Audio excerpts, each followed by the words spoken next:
Olá, meus irmãos, graça e paz para todos. Eu sou o pastor Reginaldo Cruz, aqui da sede da Assembleia de Deus, Ministério Vila Nova, presidida pelo pastor Josué Gouveia.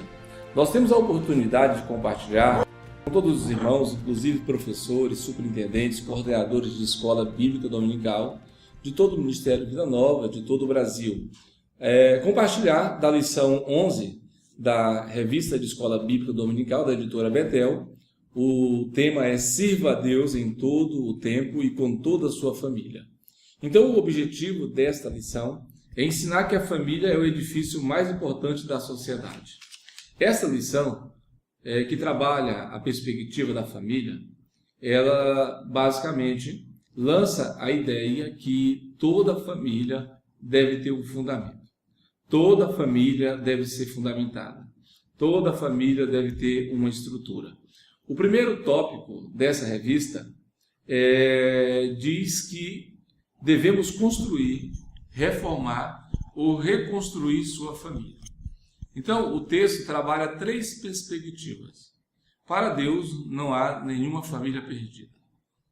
Nós entendemos que todas as famílias, sem exceção, passam por problemas, dificuldades, conflitos, crises e por aí. Nós já entendemos que nenhuma família está isenta, vacinada de problema. Ninguém recebe um certificado de pai ou um certificado de mãe, porque ser pai e ser mãe é para toda a vida, para todo dia, para toda hora, para todo e qualquer momento. Então, o texto é baseado em Mateus capítulo 7, versículo 24 a seguir, que diz assim: todo aquele, pois, que escuta essas minhas palavras e as pratica, assemelhá-lo-ei ao homem prudente que edificou a sua casa sobre a rocha. E desceu a chuva, e correram rios, e assopraram ventos, e combateram aquela casa, e não caiu, porque estava edificada sobre a rocha. E aquele que ouve essas minhas palavras e as não cumpre, compará-lo-ei ao homem insensato que edificou a sua casa sobre a areia. E desceu a chuva, e correram rios, e assopraram ventos, e combateram aquela casa, e caiu, e foi grande a sua queda. É basicamente sobre isso que a revista trabalha. Em três perspectivas: construção, reforma e reconstrução da família. A partir do 1.1, o texto transmite a ideia da transformação em seu lar em uma escola. Então, o autor dessa revista, ele indica que cada lar, cada casa, cada família deve ser transformada em uma escola. Nós aprendemos isso com o povo judeu. Em Deuteronômio, capítulo 6, existe uma pedagogia judaica chamada chamar deuteronomista, onde a educação era informal e os filhos obtinham do pai a aplicação dos conteúdos quanto uma série de temas: a arte da guerra, a adoração, o culto a Javé, o respeito aos mais velhos, enfim. Então, a casa de um pai ou dos pais judeus era uma escola. E lá em Deuteronômio capítulo 6, a Bíblia diz: olha, ensine os seus filhos, passe a minha palavra boca a boca, oralmente, coloque nos umbrais, coloque em lugares destacados da sua casa lembretes informativos da minha palavra, para que nenhum dos vossos filhos esqueçam da mesma. 1.2 diz que temos que transformar o nosso lar em um templo. Evidentemente que se cada um dos membros da nossa família, da sua família, temem ao Senhor, são convertidos ao Senhor, aí cada um deles representa um templo. Porque Jesus habita na vida de cada um. E o seu lar, ele pode ser um ponto de adoração, um local de adoração. O seu lar pode glorificar a Deus. 1.3 fala que a gente tem que transformar a nossa família, o nosso lar, em uma oficina. Lembrando que primeiro transforma o lar em uma escola, depois transforma o lar em um templo e agora em uma oficina. Isso fala de uma situação bem complicada, que é a terapia, o ato de restaurar, de levantar, de curar as pessoas dentro das famílias. A gente sabe que dentro da família corre o risco de qualquer pessoa ferir alguém, de pessoas serem feridas por outros. Isso acontece. Então, biblicamente, às vezes as pessoas observam que suscitam inimigos dentro da sua própria casa. Então, isso fala de crises entre maridos e esposas, entre pais e filhos, entre filhos e pais. Há muitas famílias que não se entendem. Às vezes, dentro da igreja, há um entendimento, quem sabe, bem maquiado. Mas dentro da sua casa não há respeito, não há cumplicidade, não há mutualidade, não há coesão, muito menos unidade. O segundo tópico dessa revista fala sobre as principais regras para a escola do lar. 2.1 diz que o lar deve ser fundamentado e desenvolvido sobre o amor bíblico. O amor bíblico dentro do lar trabalha a perspectiva da atitude. Então o amor ele é desenvolvido dentro da família através das nossas ações. Então a gente não deve apenas amar, nós precisamos termos a atitude de amar. Quando eu falo que a gente não deve apenas amar as pessoas, é que o amor não é abstração, não é um conjunto de palavras poéticas, de palavras dóceis, mas o amor ele envolve atitude, ele envolve ação, ele envolve doação, envolve renúncia.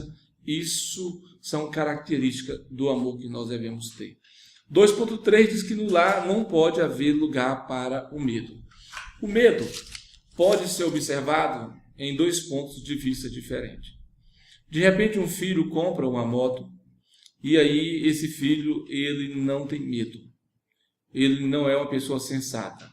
E aí ele pega essa moto, sai a 100, 120, 140. Se sofreu um acidente, só mesmo a misericórdia de Deus.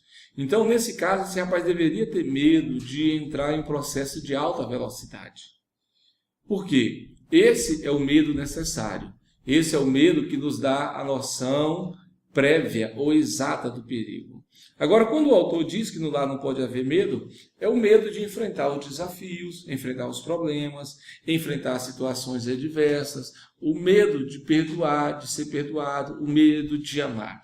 Então, esse medo aí, ele é nocivo, ele é prejudicial, ele produz fracasso na vida das pessoas. Ainda no 2.3 diz que no lar deve haver liberdade. Olha, essa é uma máxima que deve haver entre os casais. O marido tem que ter a sua liberdade, a esposa a sua liberdade. Com isso, cada um aprende a se respeitar. Os pais devem dar alguma liberdade aos filhos. E essa liberdade que os filhos têm não é uma liberdade de fazer qualquer coisa, fazer o que dá na telha, fazer o que quer. Não, é uma liberdade que exige responsabilidade.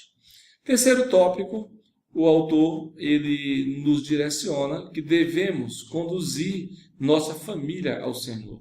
3.1 diz que cultuar em casa e frequentar os cultos e demais atividades da igreja é salutar. Evidentemente que toda família deve vir à igreja. Evidentemente que toda família deve congregar. Agora a gente sabe que não é fácil para muitos pais trazer as esposas para a igreja, esposas trazerem os maridos, pais trazerem os filhos, as filhas, não é fácil. Aí é necessário oração, humildade, introspecção para saber onde é que estamos errando e buscarmos resgatar, reestruturar a comunhão, a adoração a Deus em família. 3.2 fala que devemos conduzir nossos filhos para mais perto de Deus. Aí a gente dá uma destacada em Jó. Jó era um filho que conduzia os filhos a Deus pela oração, pela devoção, pela humildade, pelo quebrantamento. Então Jó apenas supunha que os filhos poderiam em seu coração ter amaldiçoado a Deus.